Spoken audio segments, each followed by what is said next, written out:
all together.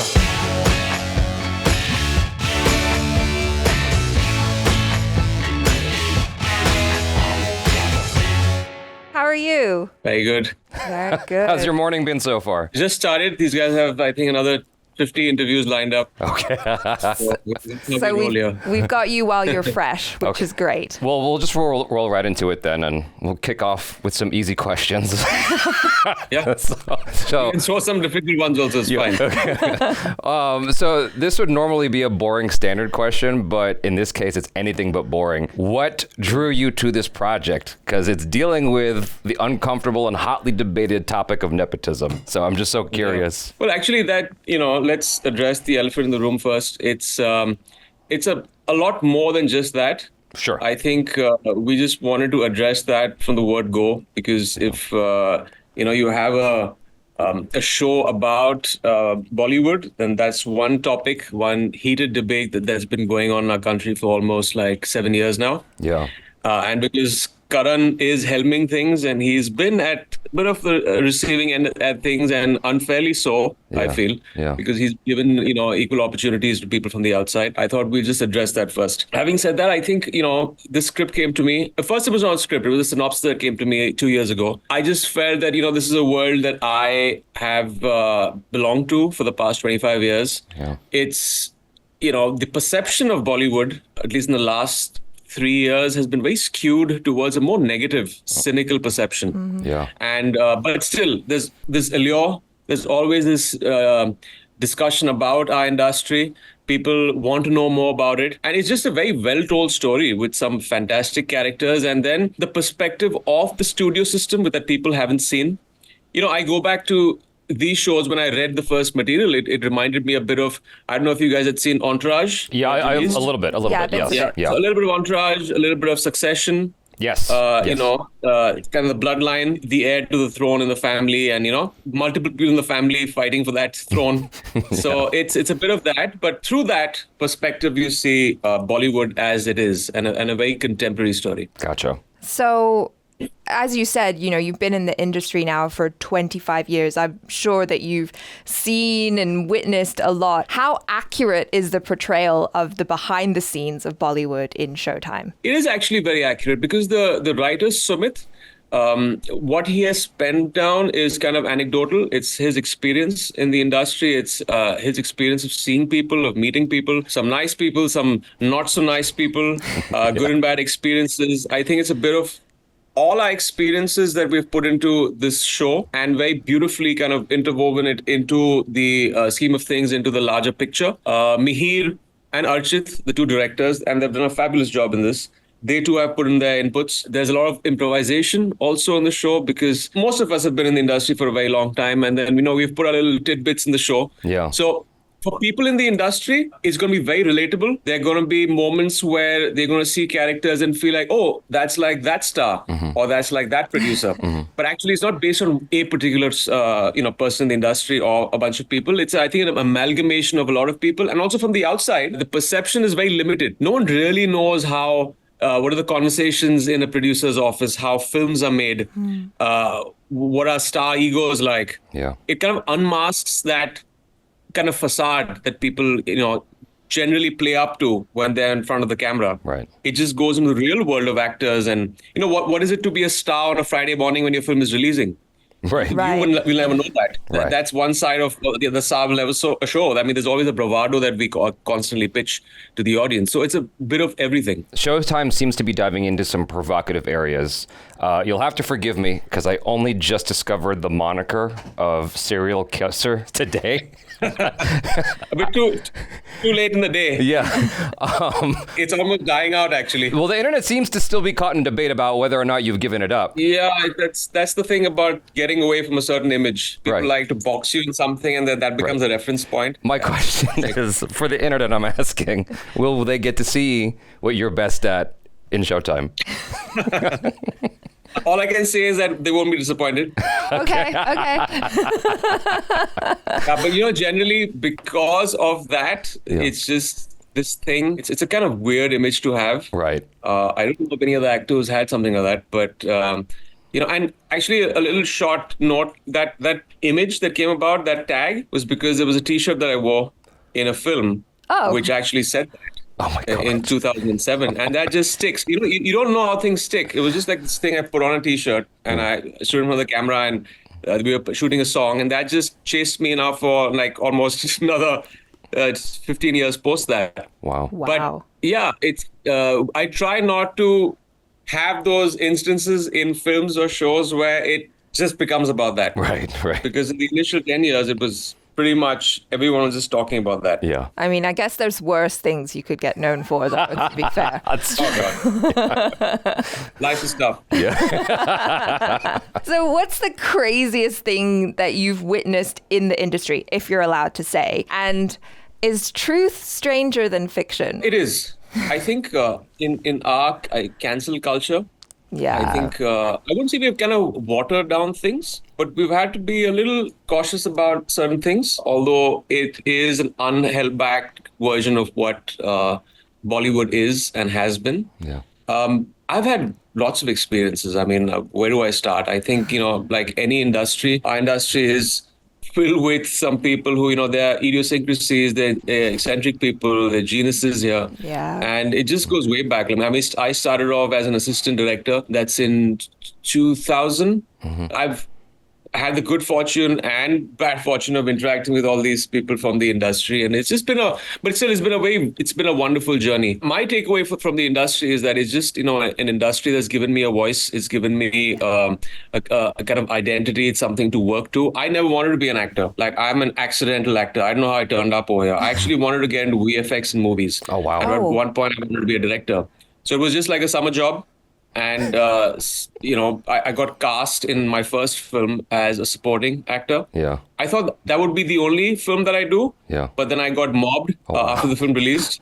So I was like, yeah, this is nice. You get this adulation of people that don't entirely know you, but you kind of touch them through your films and when you entertain them through your characters. And I was like, yeah, this could be a full-fledged career. Wow. So yeah. I actually want to just hop on that a little bit, because one of my questions was, you've been nominated so many times in the Best Supporting Actor category. So what is the secret to being a scene stealer? I actually, for me, have always maintained this, that my reward is, I'm not much into awards. I don't go to functions in that sense. I think there's something to be said about when the audience endorses your films, and the love that you get from the fans. Yeah.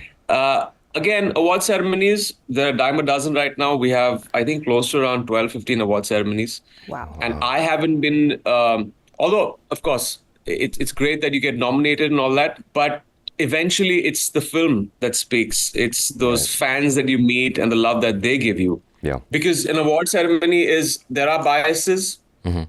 You have a jury there, and they have their own perspective and biases to actors, and they have, their own lobbying and stuff. Yeah. So that becomes a little more constrained to that. Mm-hmm. So I don't get too swayed by that. I think for me, it's the love for that the fans have given me over the course of so many years. In a Times of India article from 3 years ago, you remarked about the struggle of balancing between audiences, like the audience that prefers you to do more of the same and the audience that wants you to experiment more. Where does your character in Showtime land, and has this balancing act gotten any easier? I think it's a bit of everything. I think in this, it's my fans in general, I think they would like to see me in something like this, in Raghu's character. I think he's brash, he's impulsive, very wildly entertaining. At the same time, I think it's kind of it's based in something that's a little more nuanced and real. Mm-hmm. A very emotional character. It has an interesting arc that goes through. I mean, for the first probably 10, 14 years of my career, I was just playing up to an image. And, people ask me that, okay, was this some smart strategy on your point? Kind of you kind of juiced out this image and you had successful film after film. But I keep saying this, that I didn't choose these films. The films chose me. I mean, you get these scripts, you act in these films, and when the audience loves you for them and they are successful, again, the producers want to play up to that archetype of a hero in kind of different genres. So it was kind of the same archetype of hero, and with a bit of variation in different films. I think Raghu in this show also plays up a little bit to that. People like to have a little bit of rebellion in my characters, which Raghu's character has. Yeah, so I think they'll be pretty happy with this one. So Showtime seems to promise a look at the underbelly of Bollywood while outwardly appearing full of glitz and glam. Do you think the show delivers on the grittiness that it's kind of,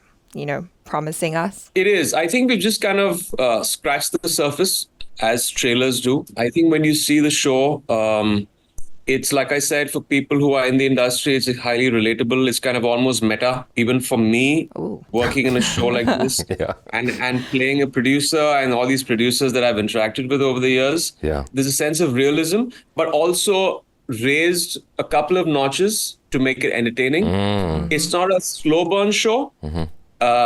It's I wouldn't say it's dark. It's I think the tonality would come across as, okay, there are these gray characters.